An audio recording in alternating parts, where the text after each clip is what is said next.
You're watching Newsroom on SABC News. Corporate crime is the scourge of business here in South Africa, and it seems to be getting worse. PricewaterhouseCoopers released its annual Global Economic Crime Survey to the media last week. It exposed the shocking prevalence of economic crime starting companies right here in South Africa and are hit more by fraud, bribery and corruption than their global counterparts. Now, to discuss the matter further, we are joined by the Managing Director of iFacts in Cape Town, Jenny Reid. Good morning, Jenny. Thank you for joining us. Good morning. Jenny, worrying numbers came out of the survey last week. How widespread is corporate crime within the South African business sector? Terrifying statistics have come out, and it is extremely widespread in the corporate environment that we work in South Africa.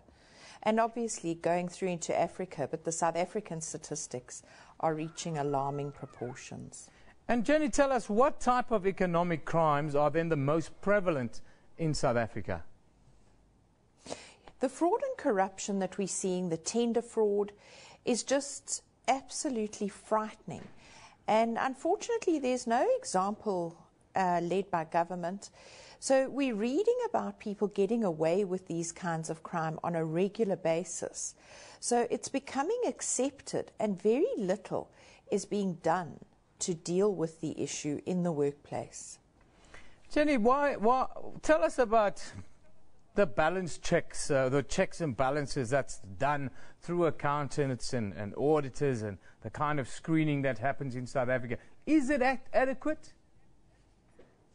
You know, auditing is great, and there's great practices, international standards are there, but auditing is very often a reactive situation. So we audit issues from the past, and those things have already happened. What we need to do more of is we need to get people to be proactive in terms of dealing with crime and corruption. So we need to ensure that the right people are employed, the right integrity tests are done, the right verification, so we know who is coming into the workplace. And exactly as we do that with employees, contractors, etc., we should be looking at that from a procurement point of view as well, to know that the people who are putting tenders in are genuinely the people who are going to be offering the service. And it's not a whole cover-up to either get a family member, a friend or such into the organisation, take the money and not be able to deliver the service. Is corruption part of the business culture in South Africa? Unfortunately, I will say yes. And the percentages are alarming, you would say that as well, I would think. Absolutely. They really are scary. And unless companies look within and take responsibility themselves to deal with the problem, it's not going to help.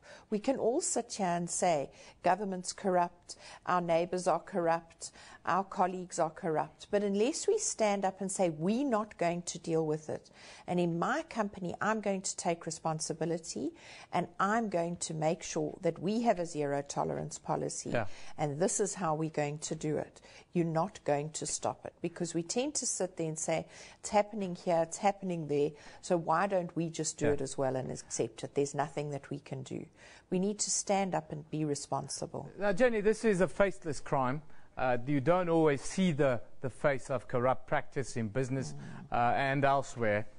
Tell us about who are the fraudsters most often, and who are the victims in these sorts of crimes? Well, it was interesting. The PwC survey that came out last week really reconfirmed the profile of a fraudster.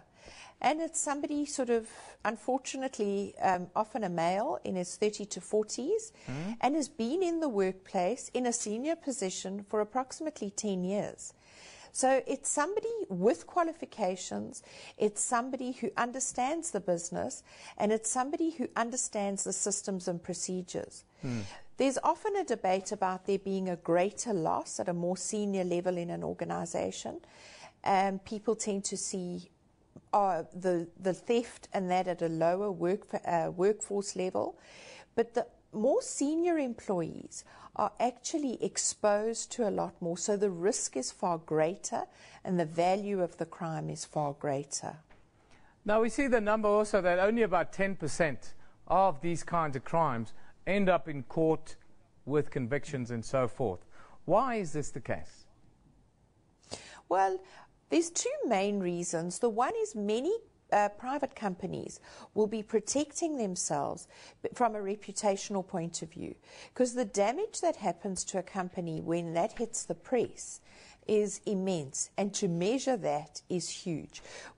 The cost of good publicity, we all know what that costs. Yeah. So you can imagine the damage when there's bad publicity and the press gets hold of it. So from that point of view, a lot of people will deal with it quietly, maybe get rid of the person just quietly, sweep it under the carpet and carry on. Yeah. The other problem is a lot of companies don't have any faith in the judicial system. It either there's corruption there, or it's just an inefficient system where people can't take these kind of matters forward. And it costs them a fortune to deal with it and go forward. And there's fear. If they're dealing with syndicates, those syndicates will come at the honest people trying to deal with it. So there's also the element of fear for the executives when they've uncovered it with employees in the workplace. Thank you for joining us. The numbers are absolutely scary, Jenny, but thank you for giving us an insight into the scourge that is corporate or economic crime, and the numbers are a lot worse. This after a PW Sport report came out in this country last week. Let's take a quick or another look at what you are talking about on social media, what you're saying. Presley Machava saying, are people